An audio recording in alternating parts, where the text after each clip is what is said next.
All right, guys, so welcome back to our monthly program of Hack Central. This is a Tech Bytes program coming to you from this online format. Thank you guys for coming out. This is a course which we like to do once per month. It's a bit more of an advanced course we do with this idea of computer science and technology, talking about some more advanced topics such as machine learning and algorithms, stuff which we aren't usually able to cover in our weekly courses, which is why it is once per month. So thanks for coming out. Hopefully you are all doing good. We had a good discussion about Among Us, and hopefully we can find some way to relate Among Us to our discussion today as well. As always, guys, if you don't already know who I am, my name is Rayaan Siddiqi. I'm a senior at James B. Cohen High School, just like Labdhi. You guys know the catchphrase by now. Should be engraved. Learn, play, code, sleep, and repeat. Hey guys, my name's Labdhi, also senior at Conan, and just like Rayaan, I love coding and algorithms and art. All right, and I know that we, before we got started, we had some questions about people asking about some of our other programs we have going on as well. And some of those other programs included in Tech Bytes are our algorithmic programming course, which is every Monday of the month, where we sort of go more into depth about algorithms. We solve out problems. Yesterday, I know we had some people like Chase Avanish coming out. We talked about finding the greatest number in an array. We whiteboarded it out. We coded it. That was a bunch of fun. And then every Wednesday and tomorrow as well, we have our project development course where we make games, we make cool stuff with this idea of coding. Tomorrow, we're going to be getting started and making our first ever project, learning about what that is all about as well. So come check that out. And then you guys probably heard Chase talking about our Among Us we played last week. Well, that was through our video gaming hour, which we have every other Friday. We kick off the weekend right. We don't only play games, we also talk about how the games were made. So something cool to look forward to. It will not be happening this Friday, but the following next Friday, it will. And if you do want to sign up for these, you can sign up on the Schaumburg Libraries page. And you can also let me know if you want a Google Classroom code, and I can get you guys that as well. All right, so let's transition into what today is about. Today is Hack Central, meaning we will dive into some really cool topics, specifically a single topic every session of Hack Central. And we're going to see what it is, how it works, and what functionalities it uses. And then the final part, the most exciting part, is we're actually going to use that either machine learning algorithm or library or some sort of function IDE into a code that we will code at the end. Exactly. And today's topic, guys, is going to be this idea of a path finding algorithm. And more specifically, the algorithm's name is going to be something a bit weird called a heap. Now, before me and Labdhi go ahead and start talking about what this whole thing called a pathfinding algorithm and a heap is, we want to hear you guys' thoughts. You know, what comes in your mind when you hear something like a pathfinding algorithm? What did those three words spark in your head?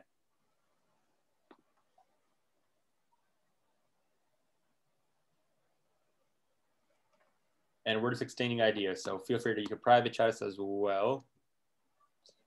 All right, we got an answer from Chase, a video game. Definitely, you know, pathfinding algorithms are used in video games. You guys have probably seen those world records of Mario and like speed runs going through. Pathfinding algorithms are used there. They're used in many video games. If you're playing like against a computer or a bot, you'll probably see them there. Good application, Chase. Anybody want to give a shot? Maybe what does a pathfinding algorithm mean? Want to join the two words together? Any clues, guesses? Maybe like when you code, you find a path, like you keep on coding and it leads you to something else. Yep. Or is it a path that the character has to follow, like, or that the computer has to follow? Exactly. Yep. So you guys are hitting the nail on the head, and that's pretty much the idea. So a pathfinding algorithm is basically you code a program on the computer in any language, and that code finds the shortest path between 2 points. So in here we see the two arrows. One is purple, the other looks like it's black. And this pathfinding algorithm is just a bunch of code written using libraries like a HeapQ library that we are going to use in the next slides. And what it does is it finds the shortest path. So the fastest way to get from the point A to point B. And how does a pathfinding algorithm do what it does? Well, it goes through every node, and a node is basically, you see those squares, the unit squares in this grid type. Every square is a node, and it calculates how hard it is to get to that square. And for every square, it adds up, that number, that weight, and then compares it with other squares. And then with a lot of other operations and using algorithms, we do find a shortest path. So before we do move on with utilizing Heap in code and knowing what Heap is, I would like to, okay. Yep, and before we get to a quick example, I believe it was Chase, right? You brought up the example about a video game, and you were 100% right. This idea of pathfinding, so it's like, say you probably watched a video on YouTube showing how a Mario is able to perfectly find the right area, get the most amount of coins, and make it to the finish line. Well, that uses a pathfinding algorithm. And the way that's able to do is, the starting point, the end point. You have to train the algorithm in a sense in which you're able to dodge obstacles and you're finding the most efficient path. And in a video game sense, in Mario, the most efficient path is the one where there are the least amount of obstacles. So that's a pretty cool application. And we can see some other games as well right here, trying to find the most optimal path in order to make sure that the time it takes you to go from the start to the finish is the least. Yep. And before we do move on, what I was saying is I would like to show you guys an example of what a pathfinding algorithm looks like. So can you guys see my screen with the two dots and a line in the middle? Yeah, all right. So what this is the start dot is, I believe it's either the red one or the blue one, I forgot, but it should be pretty clear after I start this algorithm. So the algorithm that I used, this is a personal project that I did actually last semester, and it is a pathfinding algorithm. And I used Dijkstra's algorithm. You can see it right over here. It's spelled Dijkstra. Very weird. I'm not gonna disrespect the person who invented this algorithm. It's his last name, but it's a brilliant algorithm which uses heap structures, which we're going to explain what they are in the following slides, and basically goes through each node and sees how long or how much it takes to go through that node. And I'm going to make some blocks or obstacles in between the path, just random obstacles, to see if the path finding algorithm can go through them. Okay, so if I click this, so the starting node is red, and it's going to check each node. As I said, it's each square in this grid, and it's checking the path from that red node to each green square. And after about maybe 10 more seconds until it reaches that blue square, we're gonna give it some time. That's interesting. It is actually. So again, it's Dijkstra's algorithm, and it's, as I said, each node is being calculated and it's storing it in an array and comparing it with each other. Now, as soon as we get away, okay, we're almost there, guys. The right side's going, but the left side's trying to close in. This is a sports game of which side will make it. Thank you for the commentary, Chase. All right. I didn't realize that my my green or black bar will be this hard for the algorithm, but give it about 10 more seconds. Let's count down. 10, 9, 8. I think more than 10. 7, 6, 5, 4, 3. Almost. 2, 1.5, 1 1/4. Oh man. 1 and 8, 1 and 16, 1 and 32. Yes, almost there. Okay. 1 and a 64th, 1 and 1 and 128. 1. 256. 3/4. 1/2. 1 3, 2, 4. 1. So much found it. 1/8. Just one more. And done. All There right. we There go. we go. Okay, so here is the shortest path. Now, it did go along those black obstacles that I made because going through that obstacle means it's the weight is infinity. Now, that was all like technical stuff, but basically, it is a shortest path finding algorithm where this is the only path, or one of the only path that is the closest to connecting the red dot to that blue dot. And that's it. That's an application that uses heap structures that we will look into in a minute, and uses it into a pathfinding algorithm, which, as Rayaan said, is applicable to video games. Even one major application that we use almost every day is Google Maps, and that is also one application to pathfinding. Exactly. And that just goes to show us, guys, once again, how the stuff we're learning is super close. You know, half the stuff we're talking about, you can simply pick up your phone and you'll see it being applied. So one of the cool things which makes Tech Bytes something fun. But now let's talk about, so we talked about what this general idea about pathfinding algorithm is. But today we're talking specifically about a data structure, which is involved when using a pathfinding algorithm, that being a data structure called a heap.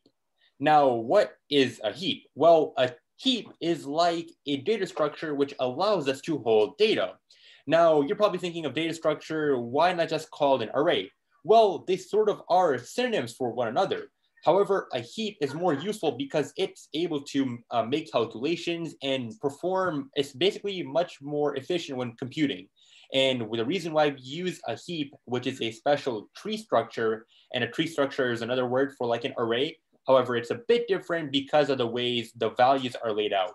And the ways in which how a heap is different is because there are these things which you can see, these circles holding values called nodes.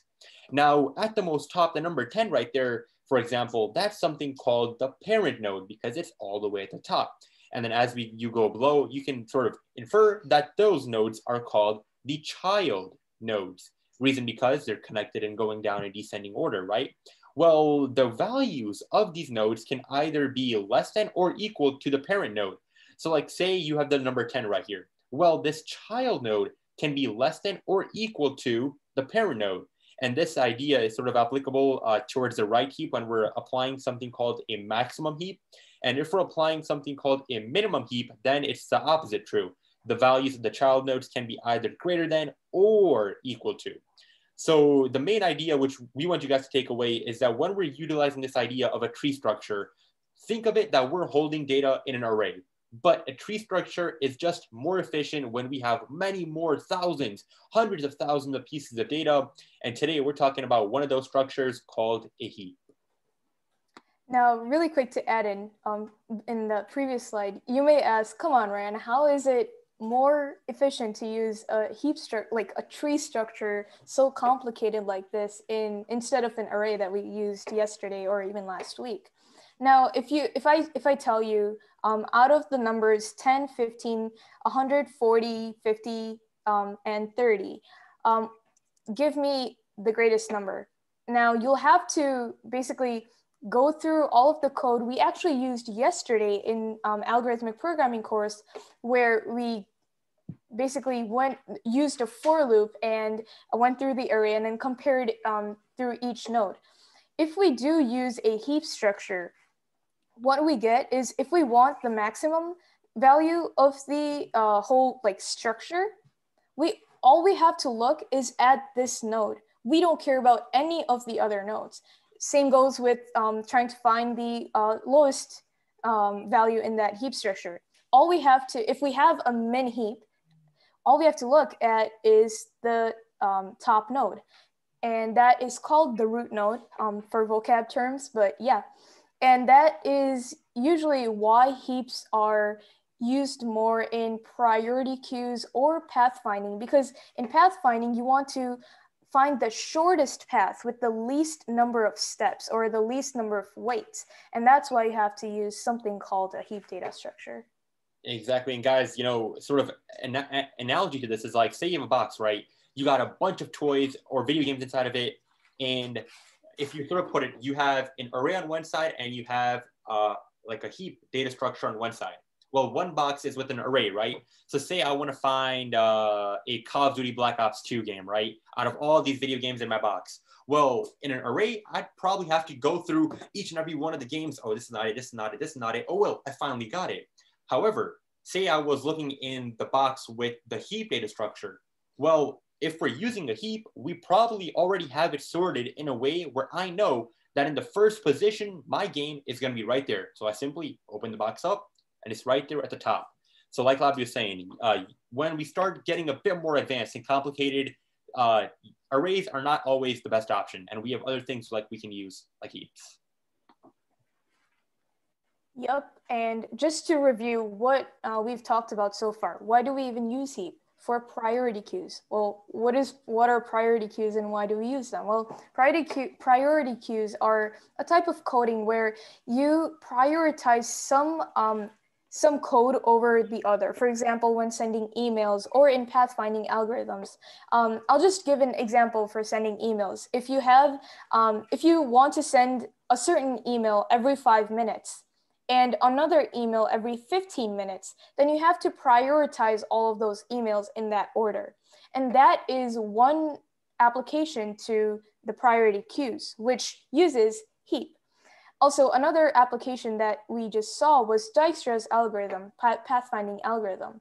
And that is used, as Rayaan said, and as all of us discussed, in many applications like Google Maps or video games. And we got so basically if we use an array, it takes a lot more steps. Yes, exactly. And just to make sure, it takes a lot more steps if you want to find an extreme value in that array. So like the least number or the greatest number. If you're working with strings, a heap structure is not this data structure you want. You'll have to use arrays for that. And yes, next slide.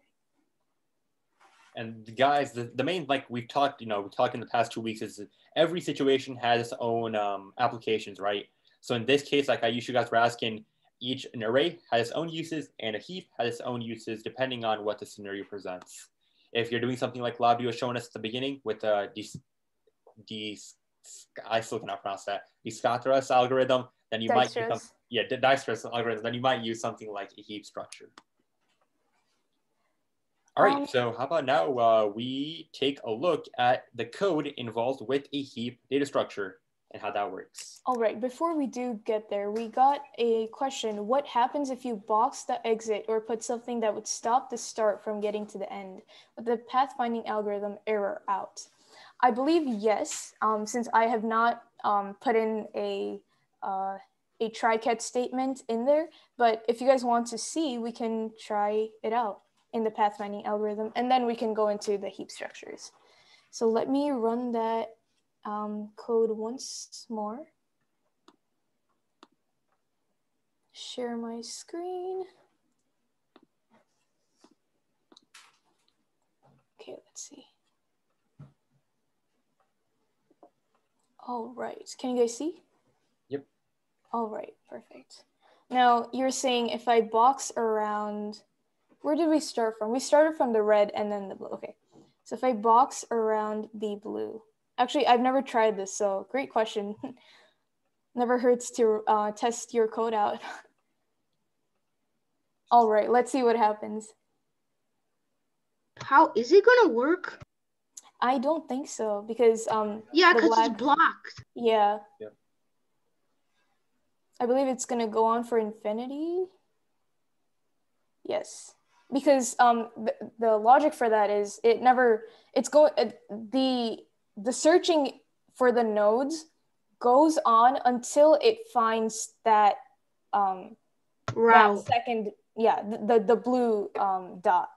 But because we've closed it off completely, it's never going to find that blue dot, and it's going to color the whole screen and go even beyond, but it'll never find it. And it won't give us an error. It will just go on for infinity. And yeah, that's it. All right, I'm going to close this before we stare at it too much. And yes, okay.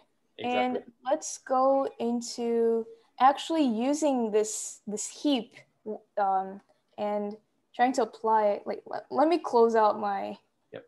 this And while you're doing that, I'll be a quick thing, so put this like to a real thing, right? Just like if we close the box off, there was no way for the 2 points to meet one another, right? There was no route like you guys were talking about. Well, in real life, say I want to go from Chicago, from right here to Spain, and I want to drive there. Well, that's not possible. Got to cross the whole Atlantic.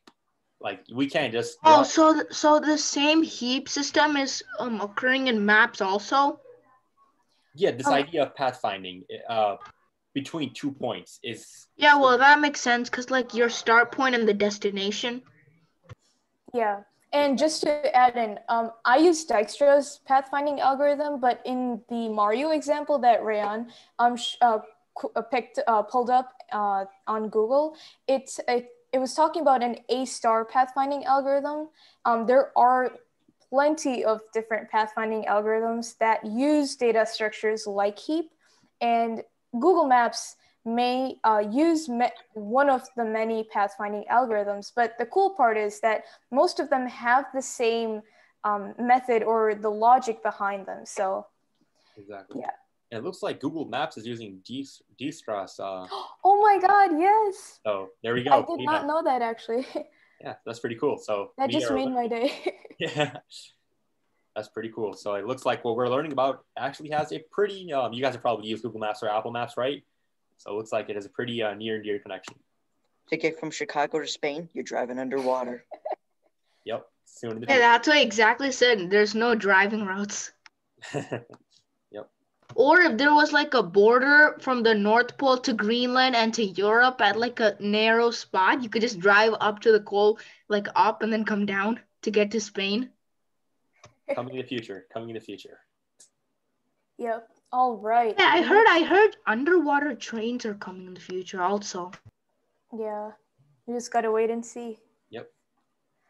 All right. So we talked about heaps, data structures, pathfinding algorithms, but what about some coding? Let's do it. So we're going to be coding in Python, and what we'll be using is a Python library called HeapQ. But before I do start coding, you guys can open up a new replit and then start coding with me. And I can put the link. Can you post a link in the chat? Yep.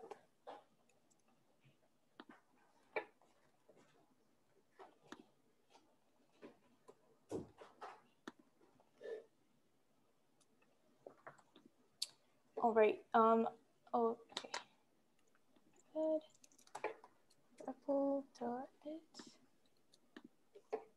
It keeps autocorrecting to. Okay, there we go. And then I will be putting this code in Google Classroom after the session. All right, I'm gonna wait for like 30 seconds for it just takes me to the home page. Where do I go now? Yeah, so create a new replit. I can walk you through. So if you are signed in, just sign in really quick and then new replit, Python, and then name it anything you want. I'm just gonna call it Heap Hacks Central. I don't see you in it. Oh, do you want me to share mine? No, like remember last time we were all in the same thing where you were coding? Yeah, that's because I shared mine. I can share that as well. Yeah, I like that better. All right. I have put the link in the chat. I see one person, Avanish, has joined. All right, 2 people have joined. Okay, I'm going to start coding. So as I was saying before, we're going to use a Python library called HeapQ. And again, what a library does is it basically makes our lives very easy by doing tasks on the command of like a single word that we would have had to type like pages of code to do. So there are a couple of commands that I will go over today from HeapQ that kind of represent what heap structures do. So basically this library HeapQ uses the heap data structures to if I input any array, it's gonna give me, for example, the greatest value. Let's actually see that. So let's make an array called, oh, wow, okay. Throw some numbers at me. 3, 5, 6, 8, 13, 9. Okay, sounds good. Now I want to. I remember my first class at this Tech Bytes thing. We did an array or something. Yeah, this is exactly what that is. I can call it array. Okay, so we have an array. Now, if we want to find the greatest number in this array, we can do that for loop that we did on Monday and actually type that code out. Or we can use a method from this library called heapify.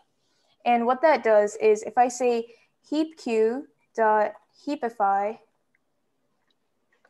and then pass in this array as the parameter, and then I'm going to print A, what it's going to do is it's going to organize, reorganize or sort is what the term is, this array into an array in ascending order. And let's see if that works. And heapq.heapify.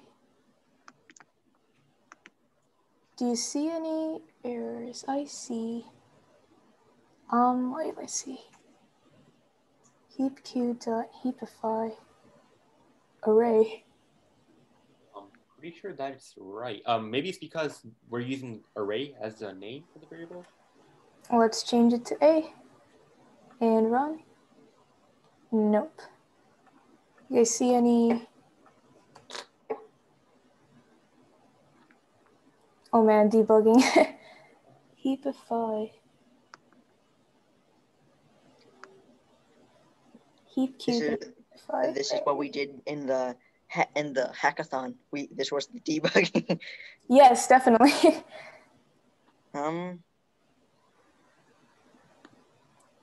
Are you supposed to have parentheses around HeapQ? No. I don't see any. Maybe it's 13. Oh wow, what the? That's weird. It was the 13 after all? Oh, whoa. That is really weird. Is it? Okay, maybe there is something that we don't know. Okay. Wow. Wait, let's just try this really quick and then I'll go back and track. We have a 15. Okay.